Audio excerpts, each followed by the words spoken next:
L'élevage, une pratique qui s'inscrit dans les paysages depuis plus de 10 000 ans. Un des leviers les plus puissants du développement de l'humanité. Pour nourrir le monde, les éleveurs ont conçu des méthodes fécondes.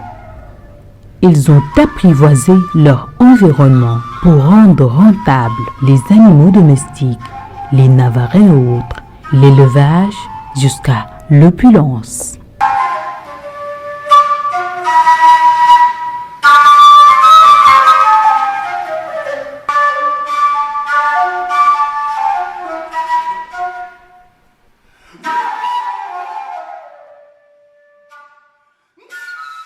De trésors et de projets futuristes, un périple à la rencontre de ces hommes et de ces femmes qui s'efforcent de faire de nos bétails des élevages productifs. Nous avons installé en 91, nous avons installé ici. Tout le monde a fait ici. Nous avons ligué de 2014. Nous avons arrêté. Nous avons arrêté pour léegi man maa fi nekk muy paan may defar mu am machine bi paan may wàcc courant lépp ma def ànd ak jigéen yi ñu fi indi meew mi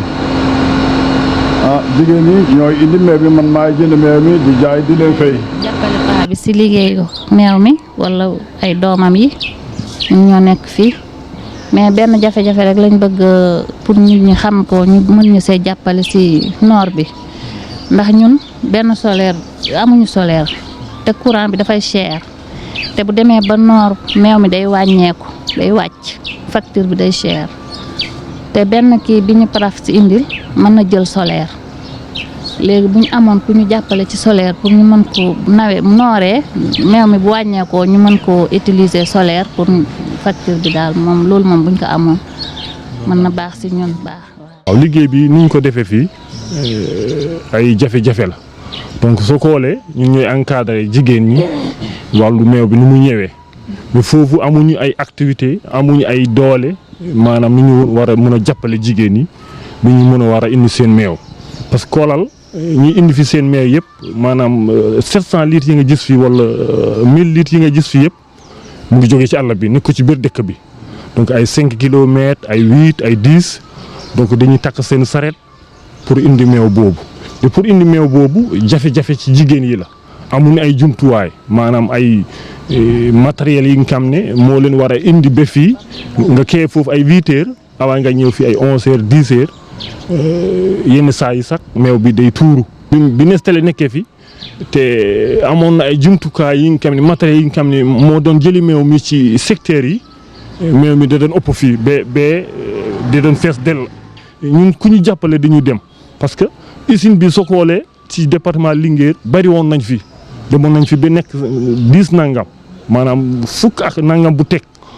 mais soo ko xoolee fii ci département Linguère bii rek moo ci fonctionné boobu ba léegi ñu am nag suñu partenaire bu baax bu tudd PRAPS moo ñëw jàppale ñu ci jàppale bu amul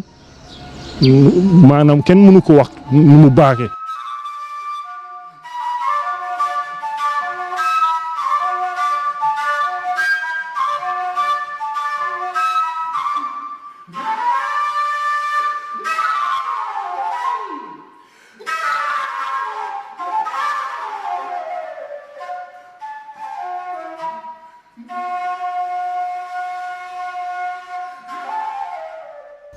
boo ratt bi nag soo gisee ñu ngi koy rattuñ ko nii amuñu fu ñu jaay meew mi moo tax góol bi mel ni dañ koy ratt par suba rek tuuti du bari ñu bay ànd ak yaay bi mais suñu amoon fu ñu jaay meew mi nag yëpp dañ koy ratt parce que nag yi ñu ànd ak seen doom waaw loolu daal mooy suñu jafe-jafe yi nga xam ne ci càmm ji nawet bi mooy suñu problème amuñu fu ñu jaay meew mi nag yi am nañu meew mun nañu ratt waaye amuñ fu ñu jaay meew mi waaw léegi soo defee sare nga ko yóbbu fii ci diggante bi ak daara 20 kilomètres ba meew mi day yokk moo tax ñuy bay góor yi di ratt parce que amuñu pexe loolu daal mooy solution bi waaw te dëkk bi rëy na fu gis mën nga fi ratt ñaar fukki nag fanweeri nag boo juróom fukki nag mais soo mi rek suñ ko amoon fu ñu koy jaay mën na yor dëkk bi ci lu bari waaw meew dana bari duñu am fuñ ko jaay parce que soo ko rattee kam da nga koy tuuri donc wala nga koy maye sinon nga bàyyi góor yi namp mais suñu amul fuñ koy jaay lu mel ni ñu tudd largal ci pulaar mooy fi nga xam ne foofu nit day indi dara muy jënd ñëpp ñu ratt indi di jaay foofu waaw loolu mooy largal. ñun fii àll bi ñuy sàmmee ni yan jafe-jafe lañ ci am mooy maanaam fii nii bu noor bi jotee rek bu ñax bi jeexee dañuy màngaay ni te aussi ñun jafe-jafe bi fii bari na parce que dëkk bi ñu nekk nii dëkk boo xam ne bii dëkk bu rëy la waaw parce que plus de 500 personnes ñoo yeewoo fii te am na plus de 2000 vaches 4000 moutons ñu ngi fii mbaam fas ak yëpp ñu ngi fii te nag dëkk bi amul forage amul ndox muy forage bi ma la wax amul yoon amul courant te amul ay machines suñu jigéen yi sax bu ñuy wol sax dañuy dem plus de 15 kilomètres pour ñu mun ko defi loolu nag ñu ngi si lancer appel si état bi si les hommes de bonne volonté ngir ñu mun ñu jàppale si loolu. Ablaïka, éleveur de bétail, fait 3 kilomètres de marche accompagné de ses bœufs à la recherche d'arbres pour leur permettre de bien se nourrir. moom sàmm si ci àll bi man maa moom jur yëpp wut rek pour ñu sori rek tuuti rek pour jur yi mën a for boo départ rek nga mën a départ ñibbi. maa ngi jënd ripaas maa ngi compte nag yi ak béy yi nag damay sàmm rek waaw ak kar yi waaye nag yi daal laa gën a compte. Dara Djolof, ville sylvopastorale, située à 265 km au nord-est de Dakar. Dara est aussi une ville historique par sa position stratégique et son poids. Cette localité avait une sorte de pesanteur sur l'empire du Djolof. Selon les dires, le nom de la ville est venu d'un maître coranique qui s'y est installé avec ses disciples. soo jëlee région de Louga rek 3 départements la am na département de Kébémer am na département de Linguère am na département Louga même fii am na 4 arrondissements arrondissement de Yang-Yang Dooji Sagati Jolof Barkidji muy 4 arrondissements yoo xam ni ñoo composé département bi donc soo seetee fii béykat bi sàmmkat bi yëpp ay sàmm lañ donc lu ñu wax li agro pastoral da nga ko fi am wante lu gën a lekk si seen économie lu si gën a mën a rouler 24 heures sur 24 càmm la parce que mbéy bi su amee ñetti weer rek wala ñeenti weer day taxaw donc sàmm bi day continuer donc béykat bi su jaayee lu mu génnee tool yi dugubam moom tim day jënd jur dëkk yafal ba yenn temps yi donc du jël xaalis bi rek denc ko non ñoom dañu toppaat sàmm bi ba yenn période yi aussi ñu jëlaat ko jënd gerte wala jënd dugub ji ko. donc soo jëlee 1948 ba nga ñëw 2012 tout en cours si département Linguère 96 forages moo fi nekk 96 forages moo fi nekk donc soo seetee si biir seen am-am ak seen koom-koom lu si gën a bëri nag bi la. Ibrahima Lo, deuxième adjoint au maire de la commune de Linguère, témoigne. di leen sant di leen dalal ci sunu commune di rafetlu aussi tànn bi ngeen tànn sunu commune pour def fi activité di leen wax ne en tout cas ci li ngeen di yëngu mu jëm ci environnement mbéy ak càmm en tout cas lu ñu soxlal la ndax du ñu nekk ci zone agro-sylvo-pastorale lu mel ni élevage bokk ci suñu activité principale population donc kon tey su ngeen ni ñëwee fii ci commune Linguère pour laaj ci wàllu élevage laaj ngeen ñu lu ñu war a mën a xam lu ñu war a mën a sawar tontu di leen sant bu baax ci ni ngeen ñëw ci suñu gox pour loolu. ci wàllu élevage comme ni ma ko waxee léegi élevage dafa nekk activité principale population zone bi yëpp du commune bi rek mais département bi ba gën a yaatal sax zone Ferlo bi yëpp te ñu bokk ci zone Ferlo tey jii li nga xam ne lii tey mooy doxal suñu économie tey du sàmm du pêche du activité industrielle mais principalement activité élevage de sàmm moom la nga xam mooy suñu cosaan moom la ñu yàlla séddee aussi ñu nangu ko jëlit mooy aussi ab ressource ab richesse boo xam ne bii aussi lu am solo la fii nag comme ni waxee nit ñi ci li ñuy yëngu donc boo ci nekk aussi di jiite foog nga yëngu ci li nga xam ne lii moom la nit ñi bëgg nga fexe noo koy ñoŋalee ñu ngi ci taxaw nag ci wàllu organisation parce que fii yàlla def na ñi nga xam ne ñi ngi yëngu yëpp ci élevage am na structure yu mu taxaw organiser nekk ca pour yombal mbir mi te loolu mooy li gën a am solo su fekkee ne organiser wul day xaw a jafe nga liggéey wala yàlla dimbali nañu ba ñëpp ñuy liggéey ci élevage ñëpp ñu ciy yëngu ak fépp fu mën a toll village le plus reculé boo fa demee tey fekk nga ab structure organisée des éleveurs mu yombal liggéey bu baax ñun tam ñu def cadre de concertation yoo xam ni lépp lu ñuy def ci sàmm dañ ciy diisoog ñi nga xam ne ñi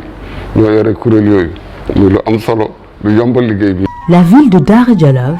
cette deuxième métropole économique du département de Linguère, s'illustre par ses activités commerciales et pastorales et par son dynamisme économique. Daara se confond avec l'élevage et la vente de bétail. C'est l'un des marchés les plus grands de l'Afrique de l'Ouest, où les transactions culminant à 1 milliard de francs CFA. En dépit de cette manne, la ville cherche toujours le chemin de l'émergence. Son développement a comme socle le commerce du bétail. Depuis plusieurs années, le Luuma de Linguère est le rendez-vous des éleveurs de bœufs, de moutons, de chèvres, tous les vendredis, y compris les femmes qui commercialisent le lait caillé et autres. Leur marché hebdomadaire enregistre des affluences impressionnantes. Selon les témoignages, le marché hebdomadaire de la ville est l'un des plus grands de l'Afrique de l'Ouest, jouant un rôle prépondérant dans l'approvisionnement en bétail dans le pays et dans la sous-région. tey ñun xam nga balaa ñoo xam client bi bari na soow mi mu ngi mel na séeréer yi rek ñoo koy jënd balaa ñoo xam ne luuma bi dina neex wala du neex ay midi une heure yooyu fekk ñu jënd seen xar ba pare boobu la ñu ñëw fii si marché bi ñu jëndi soow mi. damay ñëw fii dañuy tourner si luuma yi quoi dañuy def altine ñu def Ranérou talaata Vélingara àllarba Dooji alxamis Barkeeji aljuma Linguère samedi Naakare dimanche Daara foofu yëpp si tund bi la si biir Ferlo bi la waaw. gàtt xar am na sikket tàpp yi am na tamit ay sikket am na tamit béy yi waaw lépp dañ koy faral di rey daal mais daal lu duuf rek lay doon quoi waaw bu dee dibiteri moom yàppam daa war a duuf waaw noonu la fa demee. luuma bu mag la fii ci département Linguère parce que soo seetee na xam naa luuma Daara dong moo ëpp fi doole wante luuma bi ci boppam dafa am benn gàllankoor mooy pour ñëw bi moom dafa jafe tey carrément parce que léegi même lu jëlee sow bi moom kenn mënul ñëw amut du saret du oto xam nga kon loolu gàllankoor la loolu nag ndox bi loolu nag moom mbiru yàlla la du mbiru kenn daal loolu dafa wàcce bee bari bu mu wàccee borom saret mënut a ñëw borom oto mënut a ñëw loolu moo tax loolu bi dañuy seet tey loolu bi lu ma bu rëy la jur yi ma manqué tey ak nit yi nu mu ñëwee rek waaye su fekkoon tey bés bi ndox bi da ngeen gis fii tey mbooloo bu rëy soo ak dëgg yàlla ci luuma Linguère bi.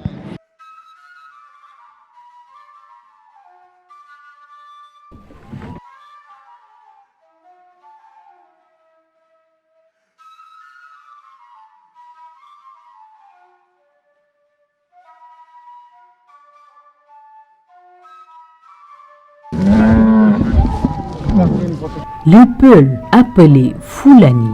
Fulbe, Pulaar ou encore Feyeta, tous sous le soleil de Linguère, entourés de leur bétail. Ce vendredi, l'affluence est au rendez-vous. Les clients et les bergers se livrent à des marchandages, ça et là.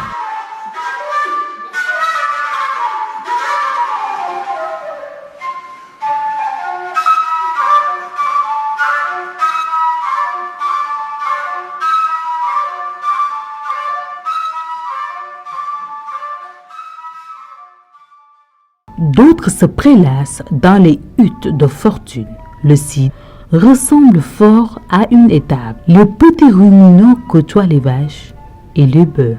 Entre ces animaux, on chante et on danse la qualité de la marchandise. L'ambiance est rurale, voire burlesque. Ici, la concurrence est saine puisque les différents concurrents se connaissent. Cheikh Ahmed Tidiane Djigo, environnementaliste et responsable du projet de lutte contre la désertification. Au niveau de l'élevage, on travaille dans l'appui à l'organisation de la gestion du territoire. Parce que peut-être pour revenir un peu en arrière, ici on est dans une zone sahélienne avec des ressources limitées mais vraiment répandues dans l'espace. Donc le type d'élevage le plus adapté est l'élevage pastoral avec une forte mobilité des populations et des troupeaux. Et qui dit mobilité également dit vraiment introduction dans des zones nouvelles. Maintenant pour anticiper sur tous les risques de désagréments et de conflits qui peuvent survenir ou bien les grands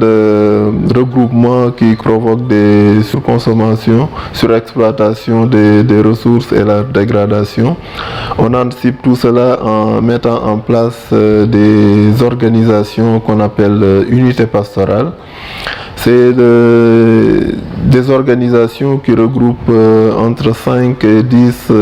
globalement une vingtaine de villages centrés autour d'un point d'eau et qui s'organisent pour voir comment on accueille et on installe les transhumants dans des zones favorables, dans des zones autorisées pour avoir une bonne répartition dans l'espace. On les organise également à leur sein pour avoir des commissions chargées de l'environnement, tout ce qui est défense de l'environnement, surveillance et tout ce qui est également restauration de l'environnement, tout ce qui est reboisement. Et puis on travaille avec eux également pour avoir des commissions alimentation du bétail qui travaillent avec nous, avec les autres projets et programmes pour faire des démarches, avoir accès aux aliments que l'État met en place dans les opérations sauvegarde du bétail, mais également les autres organisations comme la FAO qui met en place parfois des secours d'urgence pendant les périodes de soudure, pendant les saisons difficiles. Donc cette commission, en tout cas alimentation du bétail, s'occupe de tout ce qui est préparation et organisation et facilitation de l'accès à ces aliments. Expert en la matière, Mamadou Moustapha Sy est médecin vétérinaire, chef de service département de l'élevage de Linguère, nous parle d'une manière explicite leur rôle dans ce domaine. Nous appuyons, conseillons, orientons les éleveurs, les acteurs en tout cas de l'élevage. À cet effet donc, nous faisons par exemple la surveillance épidémiologique des maladies animales. Alors, nous avons un dispositif bien réparti dans le département de Linguère. Nous avons 15 agents de poste et au niveau de chaque... et ensuite, il y a un maillon extrêmement important de ce qu'on appelle les auxiliaires d'élevage qui ont été formés pour faire les premiers soins et qui sont susceptibles de travailler sous la coupole des agents de poste et des vétérinaires privés. Donc en matière de santé animale, donc la mission primordiale c'est la surveillance épidémiologique des maladies animales. Deuxièmement aussi, nous travaillons matin et soir, quotidiennement donc, ce qu'on appelle l'inspection des denrées alimentaires d'origine animale. Donc tout ce que l'on mange et qui provient de l'animal, en principe doit être contrôlé par le service de l'élevage estampillé pour voir la salubrité de cet aliment ou pas. Donc tout animal qui est abattu. Avant l'abattage, il est contrôlé, il est présenté au service vétérinaire qui prend, en tout cas, pour voir ce qu'on appelle, qui fait l'inspection antemortem, pour voir si l'animal est sain physiquement, extérieurement, et prendre aussi les marques particulières. Et après l'abattage, il retourne aux abattoirs pour faire, en tout cas, l'inspection post-mortem, pour voir si l'animal n'est pas atteint d'aucune maladie, il est stampillé, donc ces produits sont mis à la disposition du marché. C'est extrêmement important parce que nous vivons un monde planétaire. Actuellement, il y a des maladies qui sont transmissibles de l'homme à l'animal et vice-versa de l'animal à l'homme. Donc il est extrêmement important de faire ce travail de contrôle pour pouvoir en tout cas protéger les populations. L'âge que nous avons cette année-ci est 3 fois meilleur que en tout cas les pâturages qu'on avait les années passées. Alors donc à cet instant T, les animaux présentent un bon état d'un bon point. Les éleveurs n'ont pas besoin d'aller au forage pour payer une facture d'eau. L'abreuvement se fait à partir des mares, parce que toutes les mares sont pleines. Et sur le plan épidémiologique aussi, nous touchons du bois. Aucune, au moment où nous parlons, aucune pathologie, aucune maladie d'origine animale, en tout cas, ne nous a été déclarée dans le département à l'instant où nous parlons. Informer, sensibiliser les gens pour qu'ils évitent ce qu'on appelle l'automédication. Parce que c'est l'automédication qui entraîne les résistances à certaines pathologies et de facto